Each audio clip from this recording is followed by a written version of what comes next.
The sacred Luna throne. Welcome to the Story King, where legends come alive and destinies unfold. The moment Aria's body touched the ancient stone, every wolf in the ceremonial hall dropped to their knees. She hadn't meant to sit there.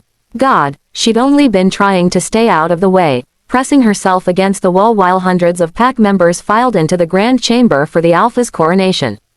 The ornate throne had been tucked in shadows behind a marble pillar, and her legs had been aching from standing for hours as the Omega servant responsible for keeping the refreshment table stocked. When no one was looking, she'd simply sat. Now the throne blazed with silver light, its ancient runes igniting one by one like a constellation being born.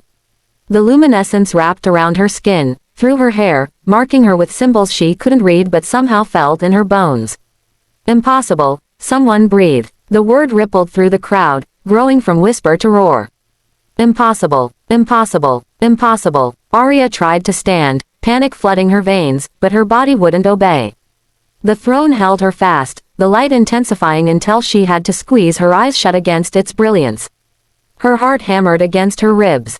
This was the sacred Luna throne, the seat that had remained empty for 300 years, the throne that legend said would only accept the true Luna Queen. She was nobody. An orphan, Omega rank, she couldn't even shift properly. Everyone, silence. The voice cut through the chaos like a blade through silk, deep, commanding, utterly absolute. Alpha Kael Blackthorn. Aria's eyes snapped open. He stood at the opposite end of the hall, having just entered through the ceremonial doors for what should have been his coronation. At 6'4", with shoulders that seemed to carry the weight of the entire pack, he was devastating to behold.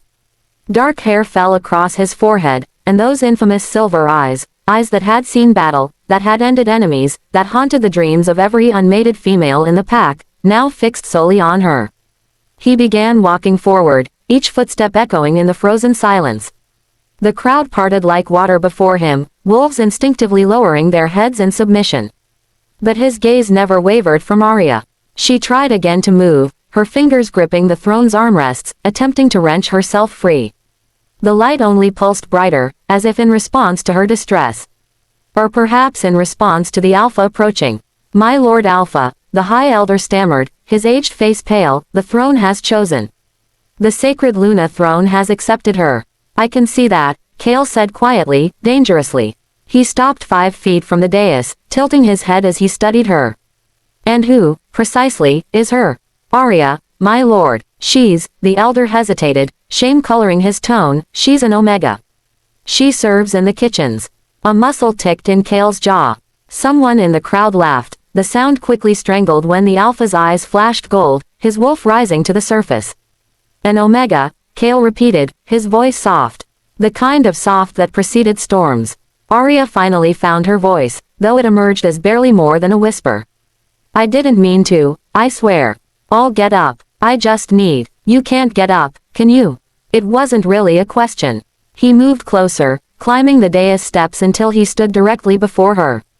This close, she could smell him, pine and smoke and something wild that made her wolf whimper inside her chest.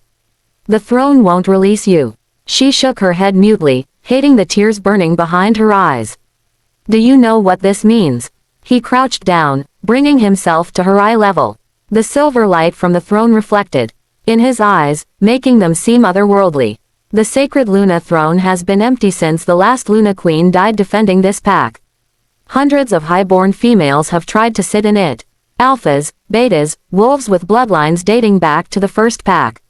His hand reached out slowly, as if approaching a frightened animal, and his fingertips brushed the armrest beside her trembling hand. The light surged where he touched it, silver veins racing up his arm. None of them could make it glow. "I don't understand," Aria whispered.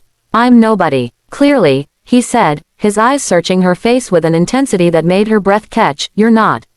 A commotion erupted from the back of the hall. A woman's voice, sharp with indignation, "This is ridiculous. She's probably using dark magic." Victoria Ravenclaw pushed through the crowd, her designer gown shimmering, her perfectly styled blonde hair not a strand out of place. The beta's daughter and Kael's rumored chosen mate. Aria had served her at enough pack gatherings to know the woman's cruelty intimately. "My lord," Victoria purred, though her eyes shot daggers at Aria, "surely you don't believe this, this servant is meant to be Luna Queen." Let me try the throne. I'll prove she's. No. The word was absolute. Final. Victoria's mouth opened and closed like a fish. Kael stood, turning to address the assembled pack. The throne has chosen. According to pack law, according to the old ways, we cannot dispute its judgment. But she's Omega. Someone shouted. Others joined in, a crescendo of disbelief and outrage. Kael's power rolled out like a tidal wave, pressing down on every wolf in the hall until they couldn't breathe, couldn't move. Aria felt it too, but somehow it didn't hurt her the way it clearly hurt others.